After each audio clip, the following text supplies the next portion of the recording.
Please confirm you can see my screen. Just write yes. Great, thank you. So this is the program we're running for today, episode 1. Now we just thank you, Kendi Bello. Thank you, Stanley. Stanley Move. Is it Mvula from Malawi? How are you, sir? Thank you for joining. So let's get a comment. Thank you, Julius Ajayi from Ilorin. Thank you, Romanos. Okay, let's get a comment. Just the name and where you're joining us from. One this time. Yeah, so yeah. You also add one more thing why you are joining us as me 1.0, 7.0 rather, 7.0. Yes. Okay. Let's see if I can play this YouTube message for us. This primary message while we are joining.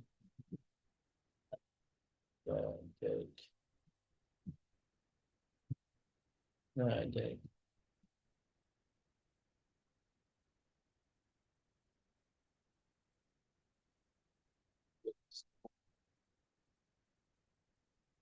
3 years ago, a vision was born, a vision to shape minds, build knowledge, and transform Africa through research. DIaDeRC started with a simple but powerful goal: to strengthen research and mentorship across Africa, and to transform the continent from a consumer of knowledge into a global producer of ideas. DIaDeRC was born out of the passion to help upcoming scholars and professionals that you can actually be prosperous in your domain while staying on your job. So basic aim is that using my about 20 years of experience as an accomplished researcher, academia, so is to have a center that could help to incubate such ideas of upcoming scholars and professionals. In just 3 years, DIaDeRC has grown into a hub of excellence, driving impactful research, building capacity, and shaping knowledge across Africa and beyond. Through initiatives such as the African Scholars Mentorship Network, ASMN, the Course on Applied Data Science, CADS, and the launch of the Institutions and Development Research Journal, as well as the DIaDeRC HR solution, the center has empowered researchers, promoted scholarly visibility, and strengthened academic development. Through international collaborations and strategic partnerships, DIaDeRC continues to expand its global impact. But beyond the achievements, its greatest success lies in the lives it has touched and the researchers it continues to inspire. DIaDeRC has also organized impactful conferences, workshops, and capacity-building programs aimed at advancing research and development across Africa. Through our ASMN Premium membership also, registered members continue to enjoy regular mentorship, research support, and access to valuable resources designed to enhance academic growth and global research visibility. Let's hear from some of those whose journeys have been impacted by DIaDeRC. Because I have benefited so much, and that it has really helped me in that shaping way. And I know that through that, many more persons will shape it too. DIaDeRC has been a very wonderful platform that is full of resources. I've been able to receive one-on-one mentorship from the scholars and the experts in the house. I've also been able to attend trainings on specified statistical trainings, which has really helped me in my article publications. Over the years, DIaDeRC has continued to inspire growth, nurture potential, and create opportunities for researchers and professionals across different fields and countries. Through mentorship, collaboration, training, and academic support, many have found direction, confidence, and global visibility in their scholarly journeys. These testimonials reflect not just experiences, but stories of transformation, impact, and excellence made possible through the vision and commitment of DIaDeRC. As DIaDeRC celebrates 3 impactful years of excellence, growth, and transformation, we give all glory to God for the vision, the journey, and the lives touched along the way. We remain grateful to our mentors, collaborators, researchers, partners, and every member of the DIaDeRC family who has contributed to this remarkable story. As we look ahead, we remain committed to advancing knowledge, shaping minds, and driving sustainable development across Africa and beyond. Happy third anniversary to DIaDeRC.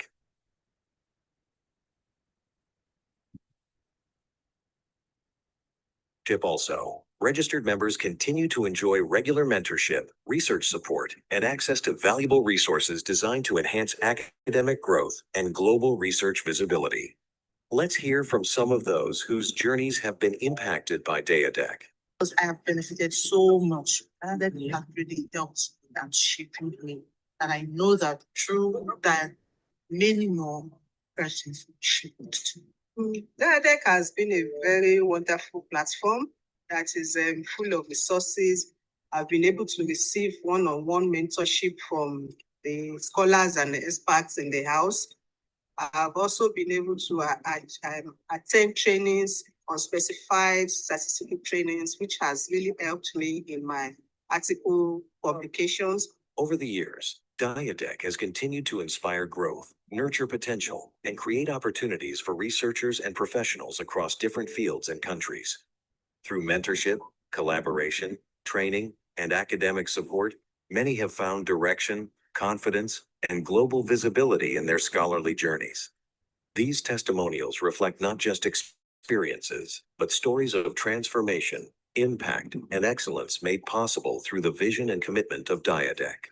As DIaDeRC celebrates 3 impactful years of excellence, growth, and transformation, we give all glory to God for the vision, the journey, and the lives touched along the way.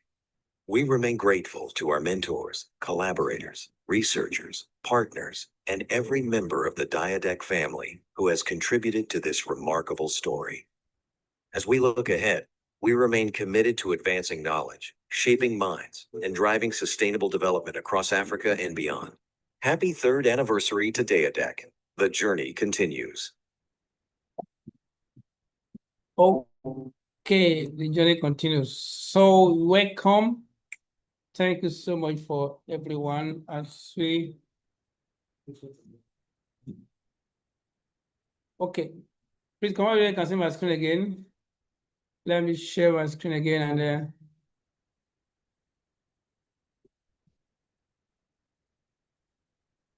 right. So okay. Thank you so much. It's time to start now. All right. So I want to welcome you to this episode 7. Those are folks that joined earlier. We just played the short clip for the DIaDeRC ASMN at 3 this May. But interestingly, on the 28th of May, exactly, making maybe 3 years that we started with the ASMN 1.0 is to see how time flies. We have started 2023. We had 2 editions, 1.0, 2.0, 2024, we had 2 editions, 3.0 and 4.0. 2025, we had 2 editions, 5.0 and 6.0. And 2026, now we are starting with ASMN 7.0. So I want to welcome you, especially, like we'll start with, we recognize God as our source. So on the name of God the Father, God the Son, and God the Holy Ghost, you are most welcome to this 7th edition of the Africans Mentorship Series. So I want to start with episode 1, looking at introduction and grant writing. My name is, I'm your host, Evans Osabonyan. I'm a professor of economics at Cooper University and also the privileged founding chair of the PECOS Institutions and Development Research Center, DIaDeRC for short. These are our details. So for episode 1 today, which is the very first day, 24th of May 2025, this is what we have now. So I'm starting with welcome remarks right away, and after that, we will give the presentation by our collaborator, Professor Taiwo Afolabi, who is the Director of CSET at University of Regina, Canada. And then I will come back again to give my short presentation for 30 minutes. Then we'll have a longer time for Q&A. And like we said, this is also streamed online, whether you're on YouTube here or whether you're on the Zoom platform or YouTube, as we are going on now. So keep your question coming, keep your comment coming, and in due course, do Q&A, it will be taken. So after that Q&A, we'll have a few announcements and we're good to go. So we're targeting 2 hours max for this episode 1. Okay, and so for welcome remark, I'll take the first one now. Those who came early will ask us to use the chat session to write your name and where you are joining us from. And you can add one more thing, one key reason why you are joining ASMN 7.0. Use the chat session because there's no time to hear from all of us, but just use chat session, indicate whether you are here on Zoom or you're on YouTube, same thing applies. So your name, where you're joining us from, and then one main reason why you are joining ASMN 7.0. So as part of welcome remark is we call it the African Scholars Mentorship Network, and this series is going to run from today for the next 4 weeks. It's going to run from today till on the 14th of June, and we call it the African Scholars Mentorship Network. There'll be some, as we'll see shortly, there'll be some among our team members. Whether should we make it change the name, because now we have people joining us from outside Africa, from Malaysia, from Indonesia, from Brazil, from India, from Pakistan, from outside. Whether we should just change the name to, we should remove the, we should make it just Scholars Network. But the point has remained that we just keep our brand. So African scholars can also impart others. So whether you are in Africa or South Africa, it's about the same what we're doing about Scholars Network. So the name remains African Scholars Mentorship Network. Is aimed at bringing us together to navigate in this complex world and see how we can make contribution together. That's basically the aim. And this we normally use our YouTube streamline. So all our programs like this, our series are streamed on YouTube. Okay, for after today, next Sunday is episode 2. Then we're going to talk about digital issues, how to maintain a work-life harmony. So there are 2 wonderful resource persons that are coming for that day. We have someone who's a medical personnel, and also our AI tech juggernaut, Dr. Chinwe. So next week will be on that focus. How do you balance life, work harmony in the age of AI? So let's get set for that. That's for next week. Then the following week, on the 7th, we're going to talk about the issue of publication. And Dr. Romanus and Dr. Aminat will be there to take us through on that. Okay, episode 4 is going to be usually is one of my best episodes. I'm going to bring someone from the industry, also from experts, Professor Kenneth Ameshi, who is a technocrat and also in policy space and also international space. So will be his word of experience. That is what we'll run to. So details are on our website, but let's start for today. Okay, so basically on our network, before I go to follow this presentation, so basically that we just played a short video on our website.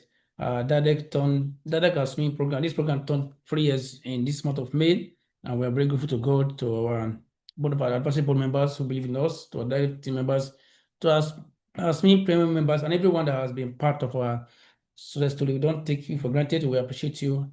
And by God's grace, it's gonna get better. So you can check it out on YouTube. Okay, and for our framework, we have this 3 cardinal points we run with. We call it the mentorship framework.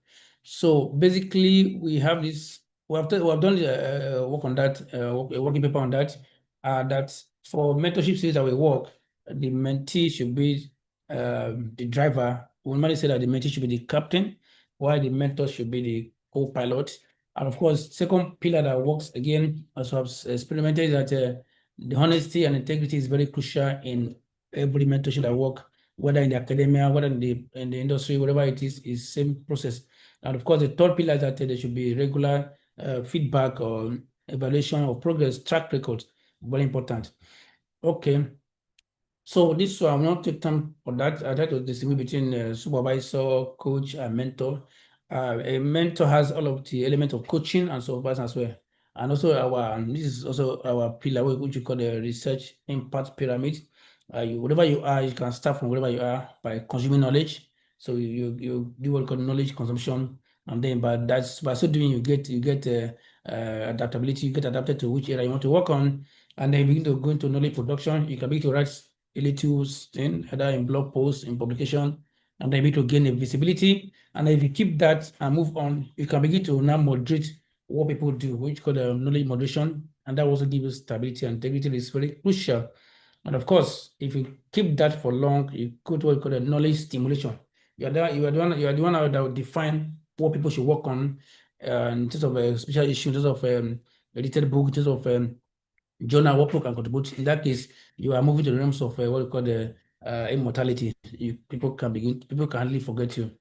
Okay. The relevance of mentorship, I think the Afolabi's work touches on that. So it helps us to accelerate learning. You learn from those who have gone ahead of us. Then also you also enjoy their network. So it gives you the opportunity to network and connect. And then it enhance your confidence and build your own identity while you work with your mentors. Okay. So, and then another question that people ask me frequently is, how do I know who I should approach as my mentor? How do I choose my mentor? It's very important. We start with what for self-assessment. What do you want? What do you want to achieve? What are your strengths? What are your weaknesses? So the mentor should be able to expand on your strength and then weaken your weakness. And then next one is to know your goal settings. What do you want to achieve in the next 1 year? What's the roadmap? Next 5 years, next 10 years. That will also determine the kind of mentor you approach. And then people ask me, so I came with this word mentor, and I did a good through. I said that last year, so I still been on that. I thought that for a mentor that we work with you, that for progress, let's take M for motivate. Your mentor should be to motivate you for progress, and then E for exemplifies. Your mentor is someone that has exemplified what you want to achieve. You want to achieve something, but he or she has had some story you want to achieve. So he or she exemplifies what can be done. And then your mentor also help to nurture your ideas or dreams. Then it's also target your potential. At most times you feel that they are very tough because they can tell you you can do more, you can do more, you can do more, you can get better, because they want you to achieve your potential. So they push you further and further. And then your mentor also observe you as you grow. So as you grow, you get some little wins. They also appreciate little wins. And then of course, relate with you, of course, with resolve. And so these are some of the things I put together using the word mentor to help us understand how do we choose a mentor. So this is like one of my respected mentor, Professor Jess Robinson, who I've been working with since 2011 doing my PhD. And then to God's glory is part of our DIaDeRC board member, and is currently, as some of us know, 2024 he was awarded the Nobel laureate in economics. So they are also very happy to watch you grow.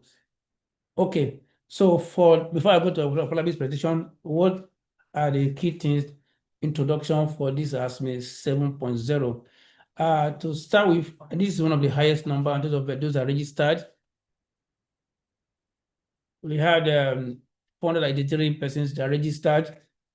And then one thing again that is important for us in terms of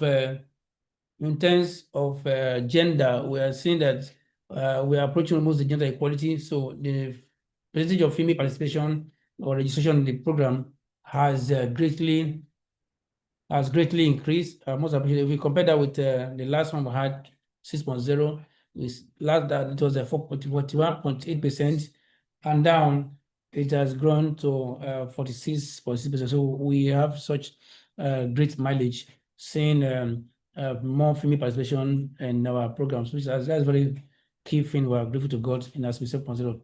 In terms of those that have gone the previous edition, so see how some of them have started with us in 1.0, still on with us. Those that did the 2.0 still there, 3.0 still there, 4.0 still there, 5.0, 6.0 still there. But much more importantly, we are seeing those who joined for the first time in 7.0 more than 84%. That's also very crucial, which means we are still reaching out to more, which is very encouraging. Then what again is very, very, very important for us, or very eye-opening is again, we're also reaching out, instead of number of countries, we have close to over 30 countries joining from these records. You can see over 37 countries from different parts of the world. And we have people joining us from different countries. This for the first time, I have people joining from Guinea, Equatorial Guinea, people joining for the first time from Mali, from Mauritania, from Nepal, as far away in Asia, from Nigeria, from Pakistan, and then from Saudi Arabia. So we're also very grateful that we are reaching out to more. And so that's why some are saying, should we make it African scholars or should we change it? So let's remain our name for scholar, but we're reaching out to more. So the aim is that is virtual bootcamp. You can join from all over the world. We understand that there is different time difference. So some are not able to join because of some already midnight now. But thankfully, it's streamed live on Zoom on the YouTube. So those that cannot join us for now can watch over it read time on YouTube. So on that note, I want to quickly invite one of our team members to introduce Folabi Taiwo as we go to his presentation. So let's invite this section of Folabi Taiwo as we begin to take his presentation. Good evening, everyone. So, Professor Taiwo Afolabi is the Canada Research Chair at Socially Engaged Theatre Director, Center for Socially Engaged Theatre, CSET, a full professor at the University of Regina. He is an artist, qualitative researcher, theatre manager, applied theatre practitioner, and educator with a decade of experience working across a variety of creative and community contexts in over 24 countries across 5 continents. He researches, creates works, performs, and teaches at the intersection of performance and human ecology. He has co-edited 6 books and published articles in various books and reputable journals. He is a senior research associate at the University of Johannesburg, South Africa, and the founding artistic director of Theatre and Missouri International and Mobile Research Lab. The editor-in-chief of Journal of Creative Arts and Social Enterprise. So joining him as a welcome him, let me try to connect him right away. Okay, so let me. Yeah, the Afolabi got an emergency in a crucial meeting with his states, but I have sent his recorded session, but he will join us for Q&A. So while I play his presentation, let's also keep a note. You'll be happy to respond. So we'll take the Q&A together, mine and his, so that we respond together. Let me just play that. Let me see if I can. Let me see if I can share my screen. Please confirm whether I can share my screen. I can see my screen. Quick play. Okay, so confirm whether I can. What I can see or you can hear Dr. Folabi Taiwo, can we? Another edition of the series of Yes, we can. capacity building. My name is Taiwo Afolabi, and again, I'm really excited and delighted, and also grateful for our partnership with DIaDeRC. These sessions have been running for over 3 years now, so we really appreciate the opportunity to continue this. I am a professor and the director of the Center for Social Engaged Theatre at the University of Regina. Outside the university, I wear multiple hats. So outside the university, I run some couple of initiatives. One of those is Mobile Research Lab, MRL, and I've been running that even before I came to the university. So I'm really grateful for this opportunity, and I'm going to be diving into our conversation today. I also want to say that my apologies that I'm unable to join you, that you're listening and watching my presentation. The time difference and some other engagements. So I'm hoping that through these short presentation, you can have an idea of what some of those things that are really wanting to share with you. And if you have any question, please feel free to pull that together, and we'll be happy to discuss that further. Also to mention that in some couple of months from now, we're also going to be sending awards out very soon, less than a couple of months. We're going to be sending out awards about a new initiative that MRL and DIaDeRC and of course the CSET that we're trying to put together. Again, really looking for opportunities and ways to build capacity of researchers on the continent. We're going to be looking at STEAM and social sciences and all of that. So more information again will come on that. But I want to chat with you today. It's an Ideas to Funded project, leveraging mentorship to grantmanship success. The goal is to really discuss how can we turn raw ideas into winning grant applications through the power of mentorship.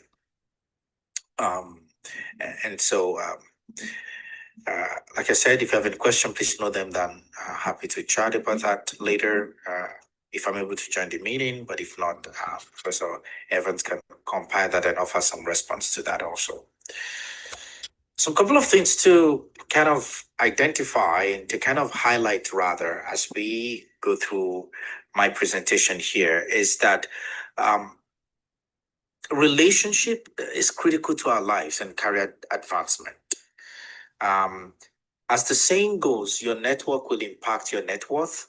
The academy is not different. In fact, in addition to your knowledge, you have to build solid relationships and networks. I remember many years ago when I was studying my PhD, one of the things I learned very early is that it's 60% of the materials, the things you know, or 40% of the relationship you've been able to build, or you are able to build as you go on. Now, building and having strong relationship doesn't take away or silence meritocracy or, your knowledge and the things that having a very strong CV, having a very strong stuff that you need to have. It doesn't in any way, stop that. So in addition to your knowledge, it's really critical to build solid relationships and networks, right? And mentors can be a form of support system for life and career. In fact, they are a necessary, they are necessary relationship, in my opinion, for life and career advancement. And we're going to be diving deep into into what I mean. So my short presentation today will really focus on the ways you can work with mentors to turn raw ideas into winning grant applications. Who mentor you, especially in the academia, is really important. And you also need to understand that funders don't just fund ideas, they fund de-risked ideas. I'm going to speak more about what that look like. And then the last thing I would say is that before I move to the next slide, the last thing I would say also is that I am of the opinion that there is nowhere, no matter how far you've gone or whatever level you are in your career, we cannot outgrow the need for mentorship, all right, for mentors in our lives. And when I think of mentorship, I think of two ways, right? Those that are ahead of you and those that are also coming behind you. They can serve as your mentor. At times we have this idea that mentors only have to be people that are ahead of us or, they've gone ahead and all of that. Yes, but it's not, yes, and, you need people that are also coming behind, because if you also don't look at people that are coming behind to mentor you in some things, you're going to be left behind. Okay. Because when they come up, you won't, generation changes, processes change and things like that. So we need to think around mentorship beyond the traditional idea of just one straight jacket. It's a two-way stream. You learn from mentors, mentees learn from mentors, mentors learn from mentee, and you look at those that are ahead of you to mentor and those that are also coming behind you to mentor. So mentorship is therefore mentorship isn't just one-way stream. We should have mentors who are both younger than us, and even at times older than us. Mentorship is a relationship. You must invest in it before you can take from it. And I think that's really important. We need to start asking ourselves, how much am I investing into mentorship as a relationship? Because a lot of the time, people don't even invest in it at all and they want to take from it. It's like a bank account to some degree. You want to invest in that. And we're going to speak more a little bit to what that looks like. And in the context of our conversation today regarding grantmanship, funders don't just fund ideas; they fund the risk ideas. And a mentor reduces risk in their eyes. And so, what I mean by de-risked ideas is that they want to see an idea that the level of risk it's kind of low, right? That the level of feasibility, credibility, the strong ideas, and and all of those things, that it's doable. Okay, so grant reviewers fund three things. They're looking for a strong idea, they're looking for feasible plan, and they're looking for an incredible team. And this is why mentorship matters. Strong ideas, they kind of through mentorship, one can boost grantmanship because, like I said, grant reviewers fund three things: strong idea, feasible plan, and credible team. Through mentorship, you can short circuit the learning curve because mentors have already made the mistakes you're about to make, right? Strong, feasible plan. It opens doors you can't knock on yourself. You can't knock on yourself. It improves the quality of your work. It builds confidence and resilience. It creates a pipeline. Okay, so when you think about why mentorship matters, think about these things. That through mentorship you can short circuit rather the learning curve. Mentorship can open doors you can knock on yourself. It can improve the quality of your work because you're going to get feedback. It can build your confidence and your resilience. It can also create a pipeline, and of course. So summarily, a mentor transforms I have an idea to I have a fundable, executable plan with a team that can deliver. And that's what your funders are looking for. Okay. So summarily, a mentor gives you an insider knowledge, what funders actually want versus what the call says. It also gives you credibility by association, all right? Their name and their track record on your application can actually go a long way. Draft feedback, I can't say that enough. Your mentors can give you feedback on your drafts, and they can cut weak sections before submission, which saves you from rejection. And of course, it gives you access to networks. They introduce you to collaborators, data, pilot sites, and different things like that. So you start thinking carefully around mentorship. Therefore, can turn that idea that you have into a fundable plan. All right, because like I said, funders don't just fund ideas alone. As much as that sounds great, you have a great idea. They ideas that are not well executed, they're just like intentions. Good intentions are not it's not enough, right? They fund teams that can deliver ideas. Mentors make you that team. So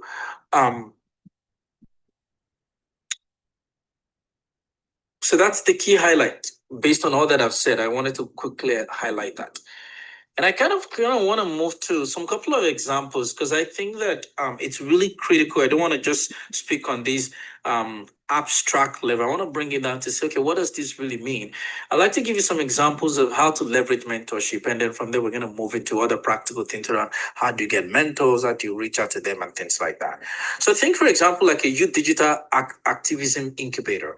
Myself and one of my PhD students, we created a digital archive. And if you wanted to check it out, go to activism.ca, artivism.ca. And then it was a lot of work, right?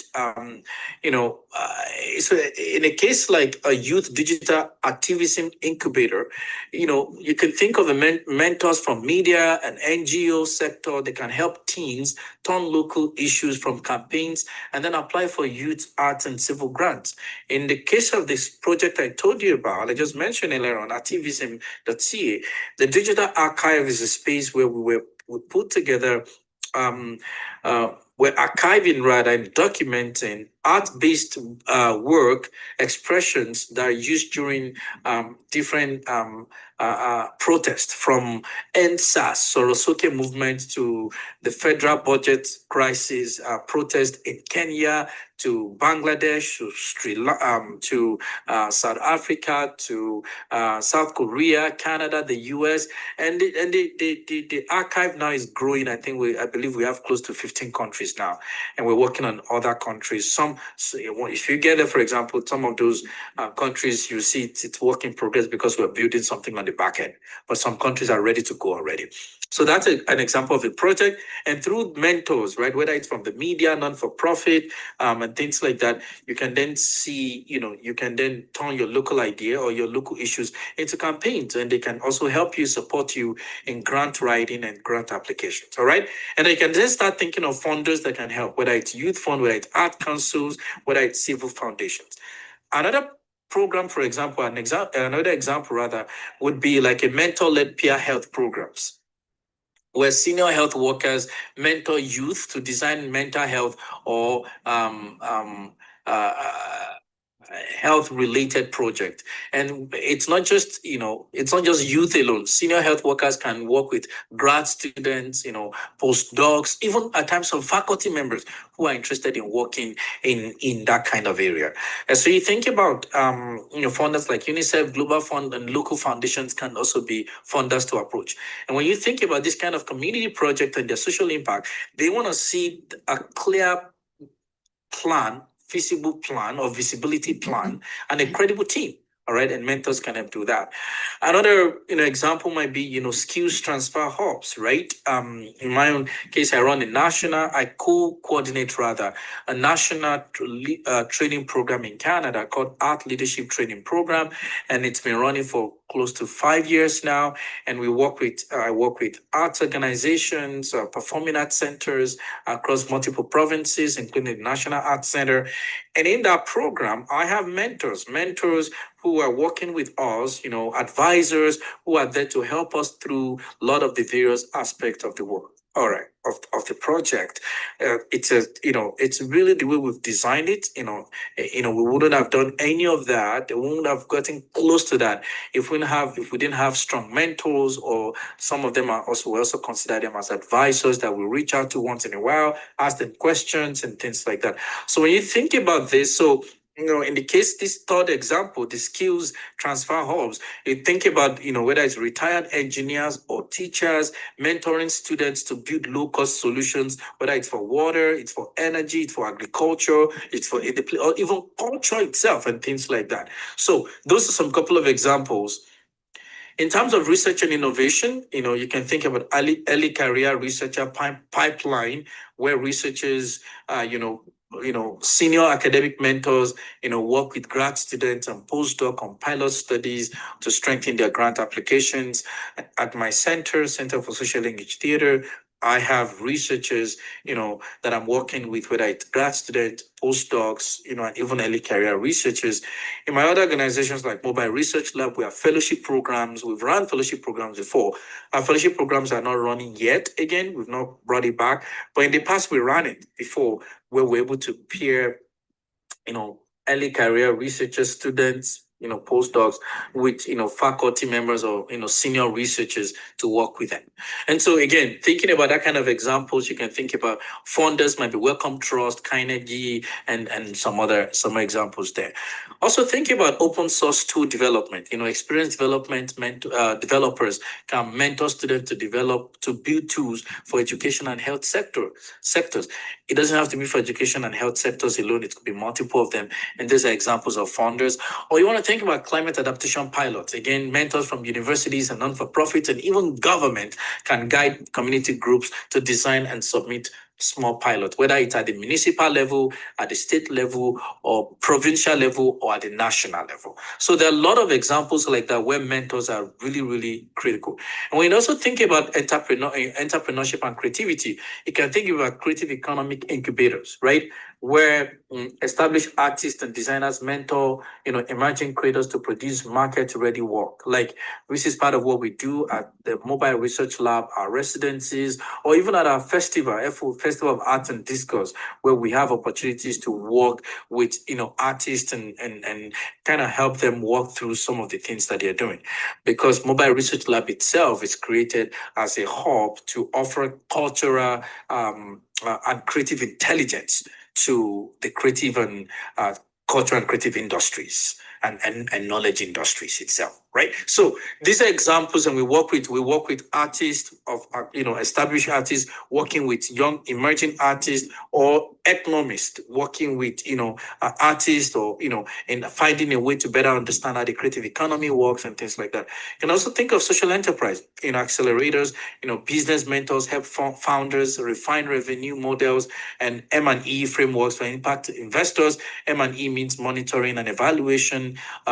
Or some can also help in terms of M&M, merger and acquisition, merger and acquisition, and different things like that. So these are some examples. So I'll give an example. When we were creating our publishing house, MSU Publishing House, at MSU Group, we were able to work with, different mentors and advisors that were able to kind of talk us through some couple of things. And, when we think about all of the products that we have, the services that we have, whether it's Theatre Chemistry International, whether it's Mobile Research Lab, whether it's Chemistry Publishing House, or Journal of Creative Arts and Social Enterprise, or I'm trying to remember the last one now, and Festival of Arts and Discourse, so those are social enterprise. We had to work with, advisors, chatting with different people on how to go about things. How do we work around these things? And even when I was starting the Center for Social Engaged Theater at the University of Regina, I had to create my own little circle of advisors who are sort of like mentors, and they're still there today that I reach out to them. Okay. So when you think, my examples here is not just only on paper, these are things that we've done. When you think about whether it's within the university, which is Center for Social Engaged Theater at the University of Regina that I created some couple of years ago, or it's my, it's chemistry group outside the university, which I started, since 2012. I started with Theatre Chemistry International, and then other aspects like Mobile Research Lab and all of them that I've mentioned. The place for advisors and mentors are really critical to be able to help us. So when you think about that and bring that within the context of grantmanship, it helps you. It helps you to better understand how the scene works, how the landscape works, and to be able to leverage existing resources that are out there. Okay, that's a lot of examples, and I hope that it's helpful. And it's not in any way to kind of promote myself, but I just needed to give you examples of some of the things that I'm doing both within the university and outside the academy, just to see the role that mentorship really plays in that. Okay. So when you think about that within the context of grantmanship, let's bring it back to grant. Okay, now I've kind of broadened it, but let's bring it back to grant. Structuring mentorship for grant success is really critical. Let's quickly look at four phases that move your idea from rough concept to funded project. You think about areas that you can kind of work with mentors. Think about idea sharpening. You have an idea. It's nice to have one or two mentors that you can talk to. They can help you to refine your ideas, to define the problem. What's your target beneficiary, your unique approach? And this kind of most rejection happens here because a lot of ideas are still vague, vagueness kills proposals, right? But your mentor, and again, your mentor is not going to do the job for you, but the mentor can ask you questions that can help you to say, what am I trying to do here? All right.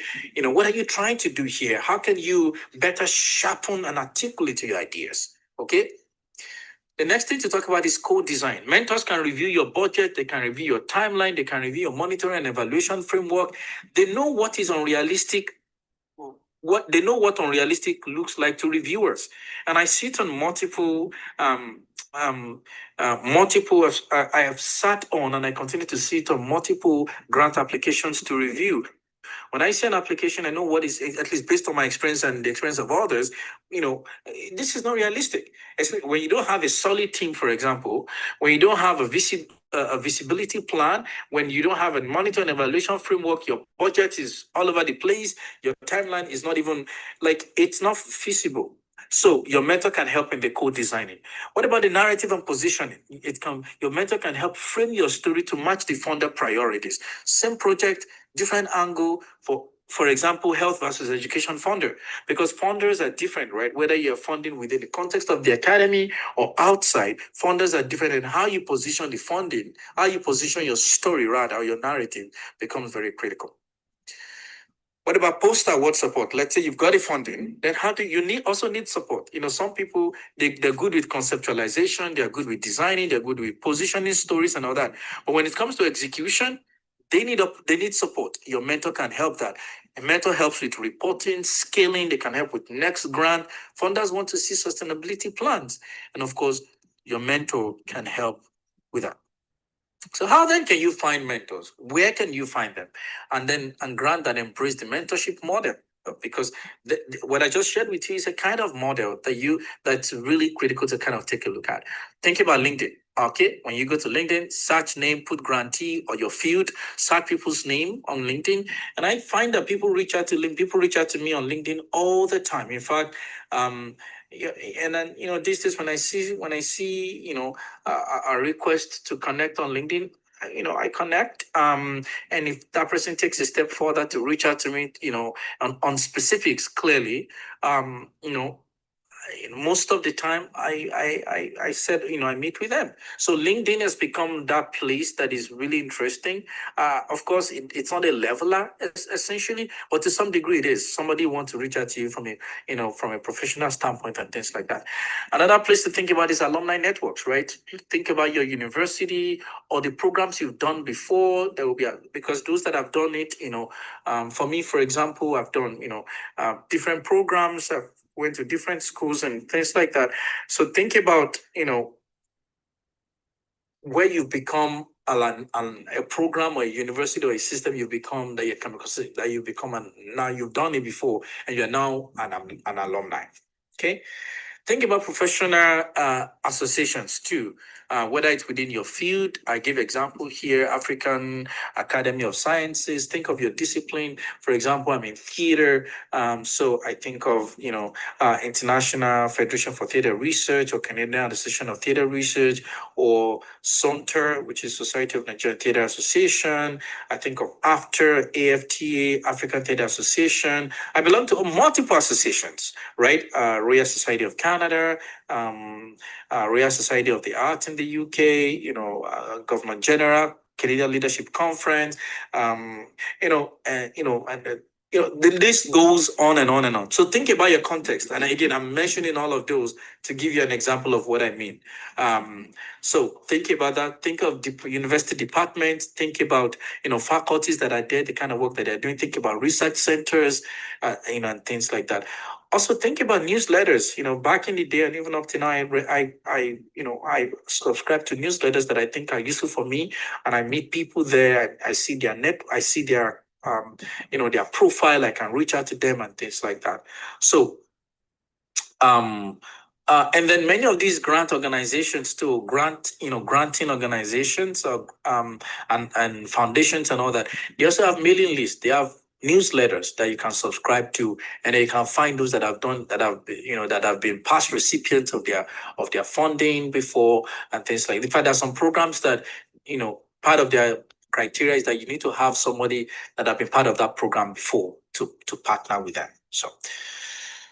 So again, how to find the right mentor. Don't just pick someone famous, okay? As much as famous is good, you want to think about, funded, have they been funded by your target grant before? Is their research adjacent to yours? Are they responsive? I mean, not responsible. Are they responsive and accessible? Do they have a track record of mentoring? Can they open doors in your field? These are questions to ask. I know a lot of time people go for famous, and I'm not anything against famous. If that person is famous, they feel all of these things, this checklist, why not? I mean, say yes to that. But if that times that it's actually people that you don't really know, the world don't even know them, that are actually gonna have time for you, they can, be, wanting to spend time with you and mention your name in the room and things like that. Because mentors also can be sponsors, right? And that's another conversation entirely. I feel like that's another talk on its own. But mentors can be sponsors too. They don't have to necessarily be, but they can be, right? But most importantly, pick strategically. It's really, really very important as you think about that. Practical steps, right? The other thing I was going to mention in terms of where to find mentors, go to grant databases. These foundations, they have database where you can actually find others that have done it before.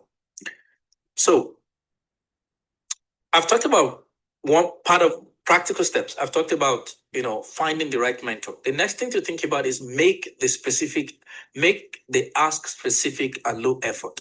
By that, it means that you've done the work first, okay? Before you ask, do your homework, come prepared, be clear of the time commitment needed, because it's a lot of work to mentor people. I am mentored and I continue to mentor, both formally within the academy and informally outside the academy, both within the academy and within the industry. I mentor across, right?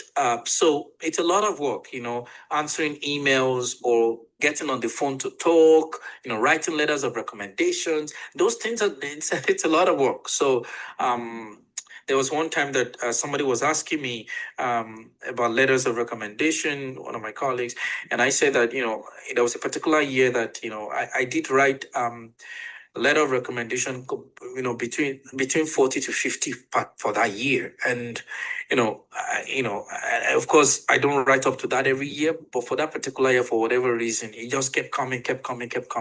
And I still write, at least in a year, I don't think I write less than 20, whether it's from, from grants to admissions to university, or to somebody looking for job, postdoc, or tenure track, or review and things like that.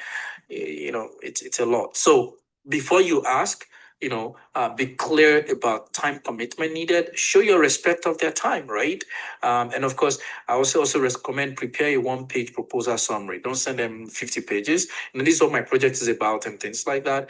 What to send? One-page project review, draft budget, funder guidelines, your CV / your brief bio. All right.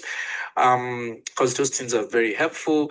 And then depending on what you want them for, right? Some of them, what you want them for is just a budget, to help you look at budget, right? Because they're good at it. Or some it's about, okay, can we I just want you to offer me some thought to sharpen these ideas and things like that. And then the pitch, all right? When you're pitching and making it, when you're pitching to them, or, make it worthwhile. Specific ask, clear scope, define time commitment. The other thing also is that by making it worthwhile, what I mean by that, it's at times, like I said, remember when I started this presentation, it's about building relationship. And for me, I always think about symbiotic relationship. What would your mentor get from this relationship? Always ask yourself that question. What are you investing into this relationship also? It's a way of saying, okay, they're not asking me what is the need for me. Most mentors that I know, and certainly those that have mentored me, whether distant or far or close by, they've never asked what is the need for me. But I'm also asking, what might be need? Is there anything that I can make this worthwhile for them? And there's a mentor of mine where, if I need her, I need something from her, I just put a text through, and then they reply. And I'm like, wow, this is, and then, I ask them questions and all that. And then over the years, I find a way to bring them into my project. They make extra money. But also they are mentoring me through that process. They are offering me ideas and things like that. And it's, they're part of what I'm doing. So you make it worthwhile for them. So again, what are you investing into this relationship? It can be that you want to co-author a paper with them or a report with them. You want to acknowledge them in the grant. You want them to access your community or relationship or data that you have, or an opportunity to shape a project in their field. Think about how can I find a way to build this relationship and also invest in that relationship. And then follow a plan and close the loop. Say thank you to them. send them a thank you note. At times just, send them, a book to read, and things like that. Because again, that's how you build relationship. That's how you spread your tentacles. They need something. There's a partner of mine, last year, they were running a particular project in a particular country that they needed support. And I reached out to them. I'm like, they told me, I got to know they needed support. I reached out, we're talking. I said, well, I can offer you X number. I don't have this, but I can offer you this. You see, that's how you make relationship, right? It will not just be I take. All right. Even if it's a thank you text to say, hey, thank you. There's one of my mentees that actually 2 days ago, literally 2 days ago, I coached them through, their candidacy exam as a PhD student, and they succeeded. And then they sent me a text. Oh, I'm very grateful for taking the time. I spent close to 2 hours with them, walking through questions with them, offering them my thought. And they sent me a text saying, thank you so much for that. You see, it's not like I'm waiting for that. Don't get me wrong. But when I see that kind of text, I'm thinking, wow, this person really, they appreciate it. I don't need more than anything, right? I don't need more than that, right? So always thinking about, how can you follow up? How can you close the loop? Make it worthwhile. I've talked about this already. Make it worthwhile. So I was basically ahead of myself. Make it worthwhile. Mentorship is a symbiotic relationship. What do you bring to the relationship? Whether it's co-authorship, whether it's acknowledging them, whether it's data access, whether it's field shipping, or thinking of fair compensation and things like that. So if you need my slide, I can make it available if that's part of the process. And again, the follow-up and close the loop that I talked about. Send a thank you note for every interaction. Update them whether you win or you lose the grant. Share project progress report as the work advances. Introduce them to useful network or contact from your network. All right. You also have something to offer. As much as they are ahead of you, they know so much from already. Mention their name in the room. I really appreciate this person. Or I want to say whatever I want to say right now. It was my mentor that said it, and I really took a lead from. Appreciate them, right? Celebrate wins with them. They've invested in your success, all right? And we do that in different ways, right? So there's no one way to do it, but think about that. Relationships are built on consistent follow through and follow up. So here's my final thought as I bring this to a close, all right? If there's nothing else you want to go with in this my presentation today, and thinking about mentorship in the context of grant writing and grantmanship, but also as you see, I've broadened the idea of mentorship beyond just grant writing. I've broadened it to life generally. My final thought is this: 1, mentorship is a relationship. Be intentional, invest in it, and pass it forward. I know that Professor Evan, the founder and the president of DIaDeRC, is so much invested in people. He continues to mentor people over and over again, and it's about relationship. Be intentional, invest in it, and pass it forward. Okay, because that's what we owe the next generation, whether they are ahead or coming behind. So I will leave it at that. If you have any question, please feel free to put that out there. And then I will, circle back with Prof, and then we'll be able to figure that out. Thank you so much. I wish you all the very best in your grant writing process. My email address, you can catch me on LinkedIn. My name is Tawa Folabi on LinkedIn. And if you want to know more about what we do at the Center for Social Engaged Theater, the email address is cset@urijana.ca. If you want to further know what I do outside the university and my other initiatives, the other hats that I wear, you can just send an email to. Okay, thank you so much. Can we see hear me? Welcome and thank you for the engagement. That is session. If you have question, please write it on the comment section. We will take the Q&A together. Let me just go back to our program for today. So I will just go to the next item on our agenda. Please, but let's keep the comment so don't forget. Write it down. Something has struck a chord while he was talking. Please write it down. Don't wait until you don't forget. I will take it together. He will likely hop in. So this is the program we have for today's session. We're just taking 1 and 2. So I'm going to the next item. I'll just make some brief. Some of the points I will say he has said it, and I will go to Q&A, and then we'll take some announcements. So this is, and if you have questions, those on whether on YouTube or on the Zoom platform, please keep your comments coming. After this session, we will take it right away. So I'm going now to take the next presentation. This is how we make sure I don't repeat what I've said earlier about what Afolabi has said. He has made part of my work to be easy. So again, welcome. Those of us that came earlier, we have said we keep our chat coming, introduction that have done. In case you join us newly, please get it done. And we just said that ASMN 7.0 will run from today till next Sunday. We'll take episode 2 with Chiwe and Dr. Gloria Monopi next Sunday, same time, same channel. Then episode 3 we'll take Romanus and Aminat on the publication.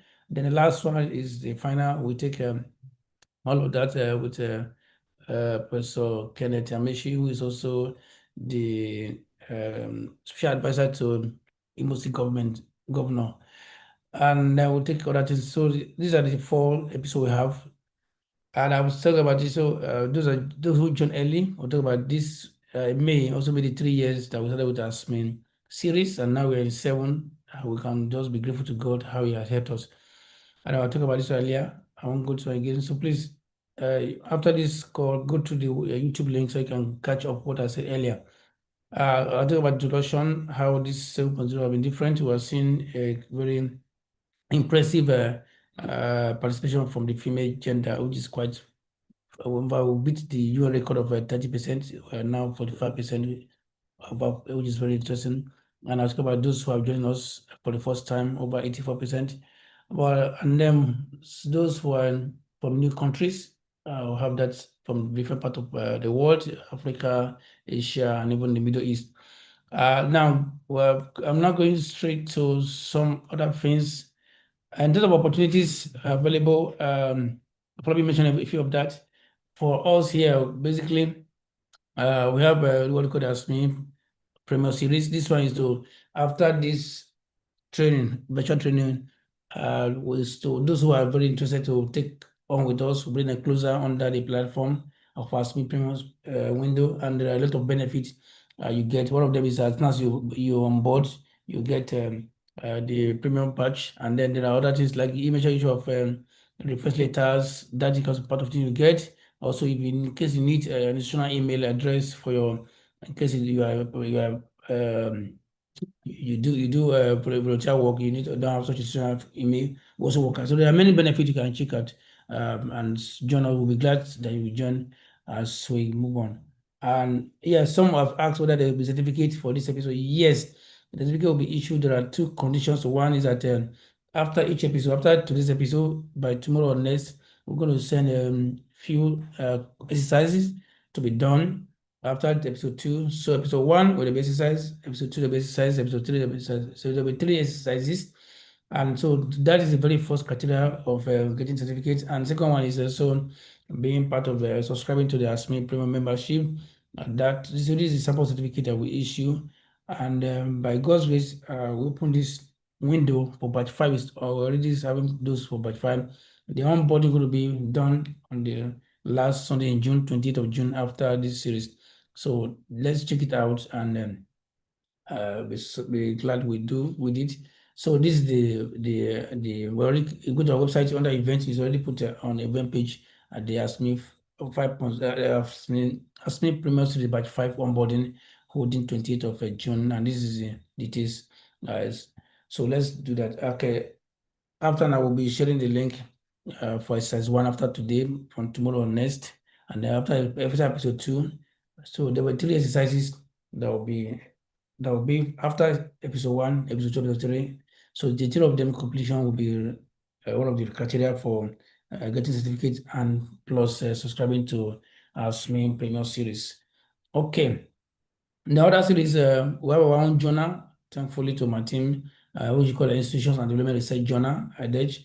And just about this journal is that we have our own journal portal now. So from submission to review is on the portal, and it's also part of the cross-reference. So from the very first publication, when I volunteer, we have each article published there has its own DOI, digital object identifier, and also one of gain about this journal, I have experts, including the Nobel laureate James Robinson, as part of our advisory board members and other top-notch academia from the global north, global south, from different part of the world.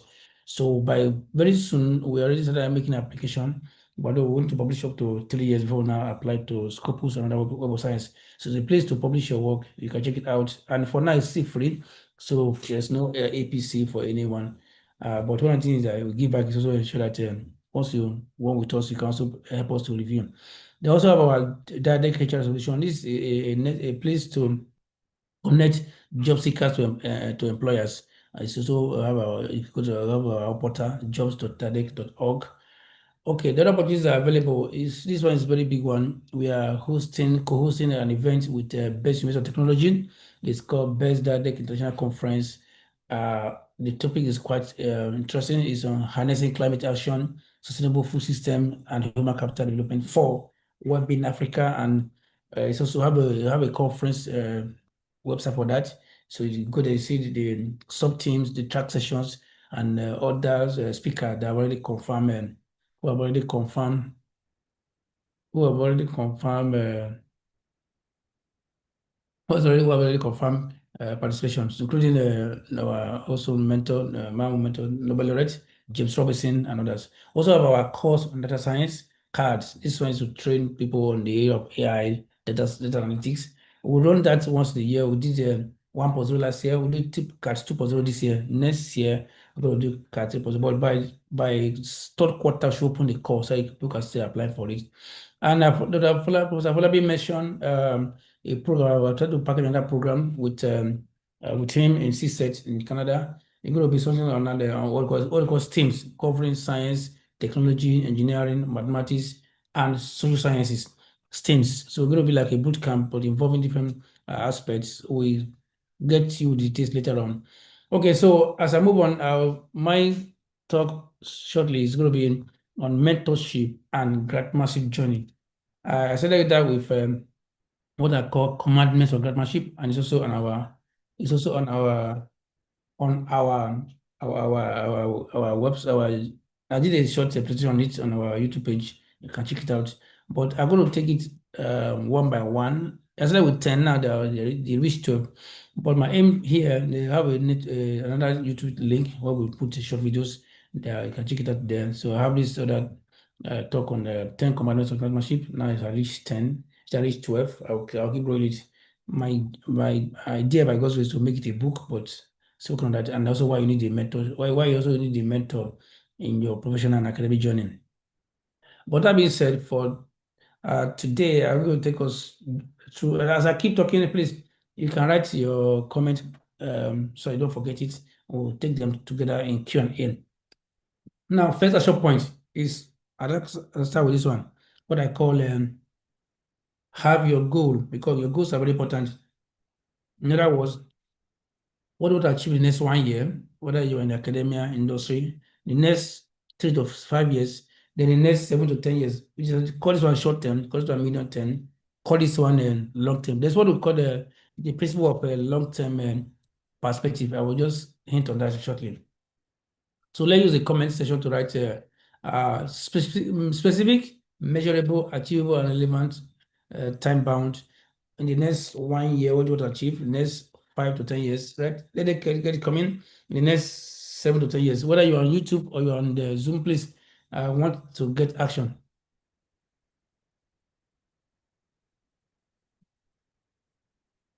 So as I was saying, the principle of a long-term perspective talk about that the longer your goal, the less you'll be distracted.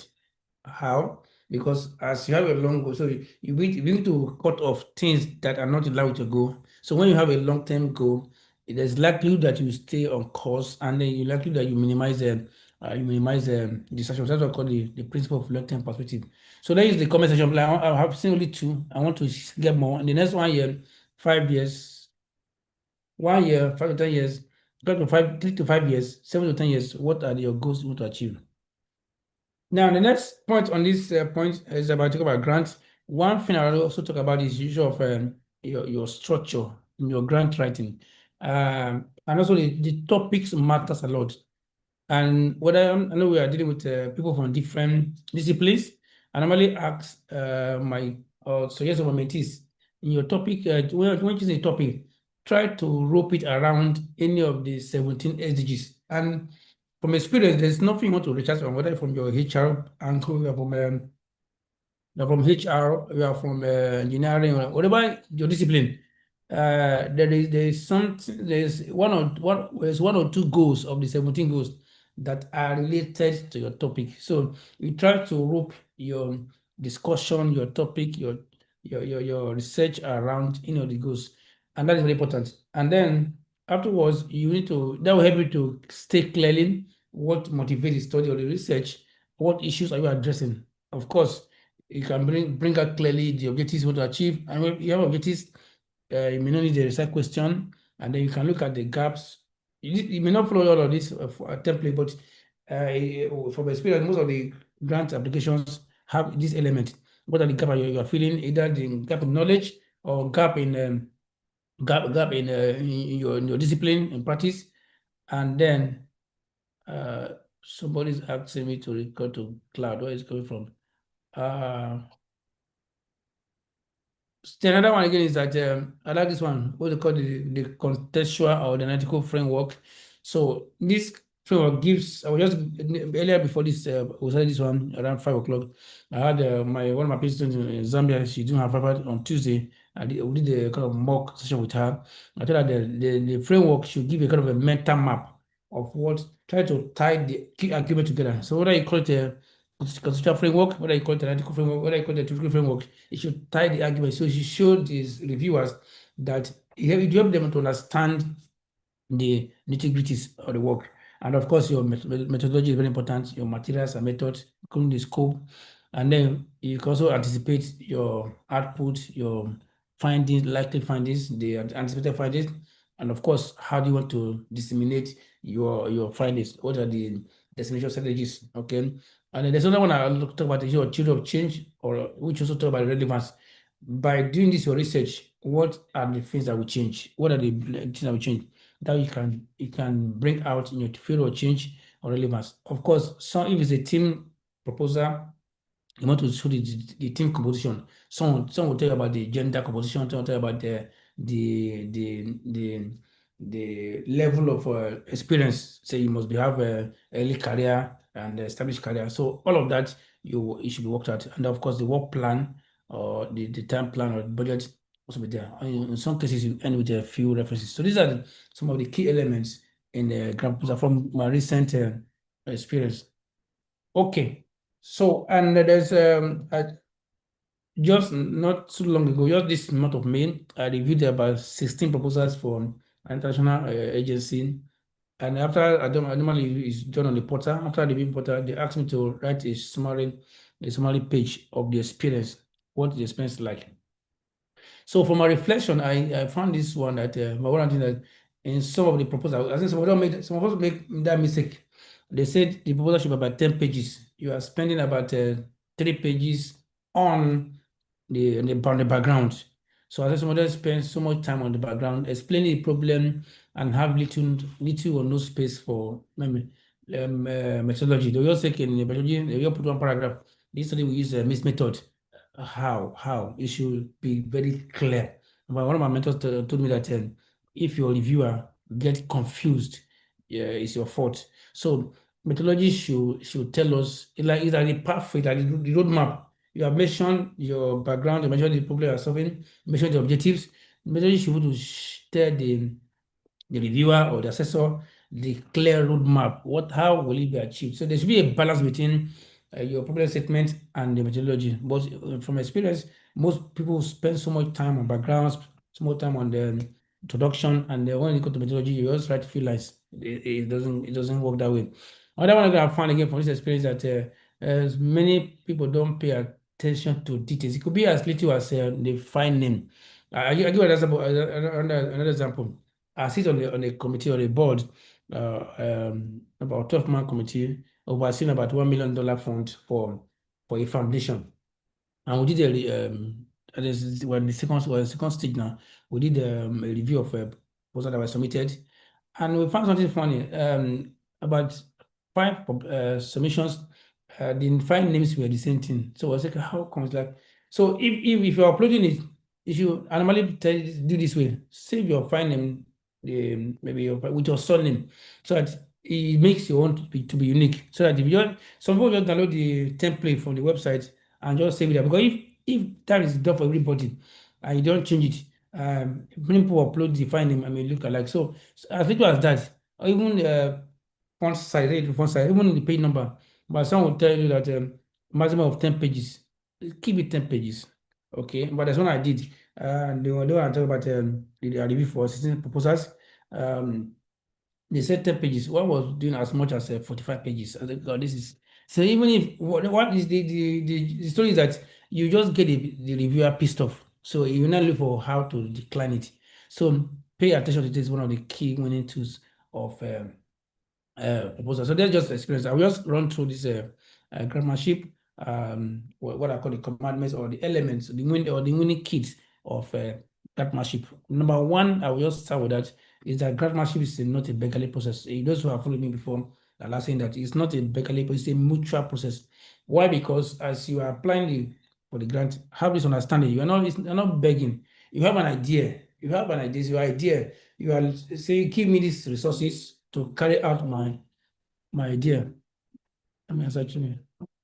So you say, I have an idea. Give me the resources. Please, can you hear me? I want to be sure that. Okay. Yes, we can hear you. But it's too low. Yes, go ahead, Prof. We can hear you. Can you hear Yeah, me? we can hear you. We can hear you, but your voice is low. Too low. It's low?